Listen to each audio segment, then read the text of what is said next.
말씀의 제목은 거룩하라입니다. 레위기 11장 44절에서 45절입니다. 나는 여호와 너희의 하나님이라. 내가 거룩하니 너희도 몸을 구별하여 거룩하게 하고 땅에 기는 길 짐승으로 말미암아 스스로 더럽히지 말라. 나는 너희의 하나님이 되려고 너희를 애굽 땅에서 인도하여 낸 여호와라. 내가 거룩하니 너희도 거룩할지어다 라고 말씀하셨습니다. 거룩은 생명, 영, 마음, 육체가 하나가 되어 하나님 말씀에 100% 순종하는 것을 말합니다. 땅에 기는 부정한 길 짐승으로 말미암아 스스로 더럽히지 말라는 것입니다. 거룩이란 말의 원뜻은 분리입니다. 세상 모든 죄악된 것과 부정한 것으로부터 분리된 상태가 곧 거룩한 상태입니다. 자신을 깨끗이 분리시키는 정결법을 잘 지켜야 합니다. 레위기서는 율법, 제사, 구별, 거룩의 책입니다. 왜 거룩해야만 되는 것은 레위기서의 제사법을 제대로 알면 거룩해집니다. 제사법은 하나님의 임재를 상징하는 성막법입니다. 성막은 세상과 구분되어 거룩한 공간이 될 수 있도록 하셨습니다. 하나님과 죄인된 백성 사이의 중보 역할을 수행하는 것입니다. 제사를 통해 죄와 분리될 수 있습니다. 구약의 율법은 성결을 유지하도록 되어 있습니다. 신약의 복음은 성령님의 임재하심으로 거룩하게 하십니다. 제사, 번제 제사의 뜻은 히브리 말로 올라, 알라, 피어 오르다에서 유래한 말로 곧 제물이 하나님께 올라감을 뜻합니다. 희생 제물을 태우는 연기가 하늘로 올라가서 하나님께 상달되기를 간구하는 뜻에서 붙여진 명칭입니다. 예수님께서도 생명을 들이심으로 십자가에 달려 죽으셨습니다. 히브리서 10장 10절입니다. 이 뜻을 따라 예수 그리스도의 몸을 단번에 들이심으로 말미암아 우리가 거룩함을 얻었노라고 하셨습니다. 제사는 거룩의 원형을 경험하는 것입니다. 거룩은 죄와 분리되는 것이며 죄는 분리의 결과이며 그 결과는 하나님의 임재하심과 백성의 성결입니다.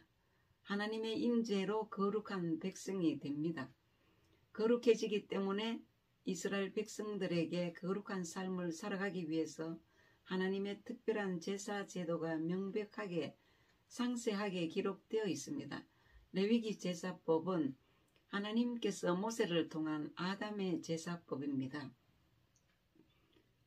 가인의 제사는 하나님께서 안 받으셨습니다. 제사의 형식과 내용을 안 받으셨습니다.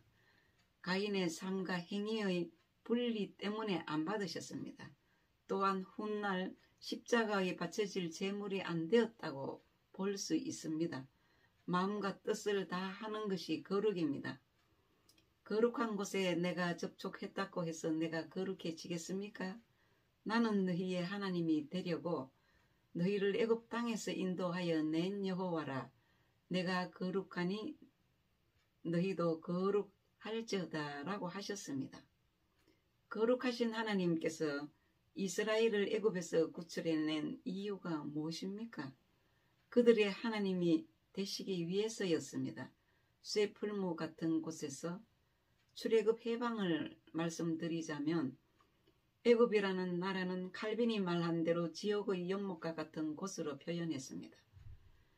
지옥으로부터 구출해 내셨다고 했습니다. 이스라엘 백성은 그 곳에서 노예로 태어나 자유를 박탈당한 채 짐승 이하의 학대와 멸시를 받으면서 종 노릇을 하였습니다. 하나님의 권능의 손에 해방을 받아 머리가 있고 심장이 있고 손이 있어서 인간으로 존재하여 인권을 되찾은 것입니다. 가슴이 뭉클해지지 않습니까? 거룩한 삶이란 하나님의 현존을 의식하고 사는 것입니다. 거룩은 참 옳음입니다. 고람되어 언제나 하나님 앞에 서 있는 것처럼 해야 합니다. 우리는 믿음의 열정은 있는데 진리에 대해서 무지합니다. 거룩의 개념은 하나님의 성품과 인격의 본질입니다. 거룩은 종교적인 것이 아니라 일상생활에서 이루어져야 하는 것입니다. 종교란 땅의 인간들이 하늘의 것을 얻으려는 일체의 행위, 복받는 규정으로 만들어 놓고 종교 지도자들은 이 규정을 잘 지켜야 복이 내려온다고 합니다. 신명기 6장 1절 보겠습니다.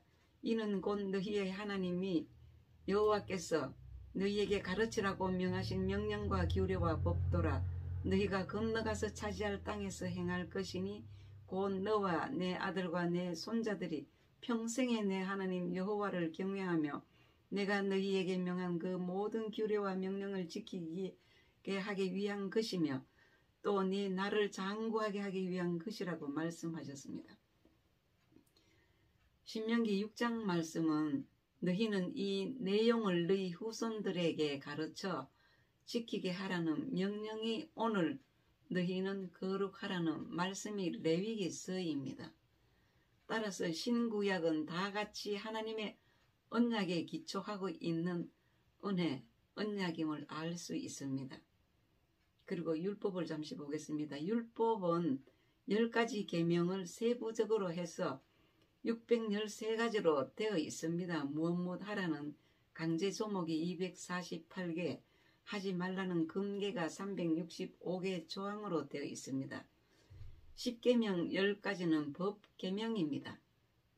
법은 통상적 용어입니다. 율법은 613가지가 있는데 613가지는 2가지 율과 법이 있습니다. 법은 규례, 계명, 지키면 언약의 말씀, 영생의 복을 약속하셨습니다. 규례는 원법을 조금 더 세부적으로 만들어 놓은 것이 규례입니다. 규례와 법도 하나님의 모든 율법을 강조하여 지칭하는 정언법적인 표현입니다. 10계명이 10가지 조항이 있다면 규례는 20가지 조항이 있습니다. 규례, 레위기 자체가 제사법입니다. 판례, 규례가 포커스입니다. 또한 10계명은 모든 율법의 핵심이자 본질로서 단순한 율법이 아니라 하나님의 언약입니다. 신명기 5장 1절에서 6절입니다. 모세가 온 이스라엘을 불러 그들에게 이르되 이스라엘아 오늘 내가 너희의 귀에 말하는 규례와 법도를 듣고 그것을 배우며 지켜 행하라. 우리 하나님 여호와께서 호렙산에서 우리와 언약을 세우셨나니 이 언약은 여호와께서 우리 조상들과 세우신 것이 아니요 오늘 여기 살아있는 우리 곧 우리와 세우신 것이라. 여호와께서 산 위에 불 가운데에서 너희와 대면하여 말씀하시매 그때에 너희가 불을 두려워하여 산에 오르지 못함으로 내가 여호와와 너희 중간에 서서 여호와의 말씀을 너희에게 전하였노라. 여호와께서 이르시되 나는 너를 애굽 땅 종되었던 집에서 인도하여 낸 내 하나님 여호와라고 말씀하셨습니다. 10계명을 주신 이유를 설명하지 않을 수 없습니다. 10계명은 서약하는 글, 서문입니다. 10계명은 하나님의 위엄을 선포함으로써 율법 전체의 서약하는 글인만큼 하나님이 어떤 분이신가, 하나님은 무엇하신 분임을 가르쳐줍니다. 계명을 명하시기 전 하나님께서는 계시를 통해 당신이 이스라엘의 구속자 여호와라는 사실을 분명히 선포함으로써 이스라엘 백성들이 왜 하나님의 계명을 지켜야 하는지 그 법적 근거를 제시하신 내용들을 말씀드렸습니다. 언약의 10계명 두 돌파는 공의와 정의는 세상의 토대 위에 있어야 하는데 계명을 지키지 않았습니다. 하나님께서는 우리의 모든 행위를 지금도 기록하고 계십니다. 구약에서는 법궤 안에 두셨지만 예수님이 오신 후에는 생명책에 기록되어 있습니다. 10계명은 그 표현으로 볼 때는 계명이요 율법이지만 그 내면으로 볼 때는 하나님의 약속이 깃들어 있는 구원의 언약인 것입니다. 그러므로 십계명을 담은 법계, 언약계, 그것을 기록한 책을 언약서 혹은 언약책이라고 불렀던 것입니다. 법계에도 여러 명칭이 있습니다. 정극계, 하나님을 증거하는 말씀으로서 십계명을 담고 있는 계란 말이에요. 법계는 하나님의 율법으로서 계명을 담고 있는 계, 언약계는 시내산 언약의 내용으로서 십계명을 담고 있는 계, 여호와의 계는 법계의 주인이 곧 영원하신 분 여호와심이라는 여호와께, 하나님의 법계의 주인이 곧 능력이 있으신 엘로힘, 하나님이 계심, 살아계심입니다. 속죄소는 시온자, 정결계는 법, 언약계로 불렀습니다. 레위기 16장 2절입니다. 여호와께서 모세에게 이르시되 내 형 아론에게 이르라. 성소의 휘장 안팎 안 법궤 위 속죄소 앞에 아무 때나 들어오지 말라.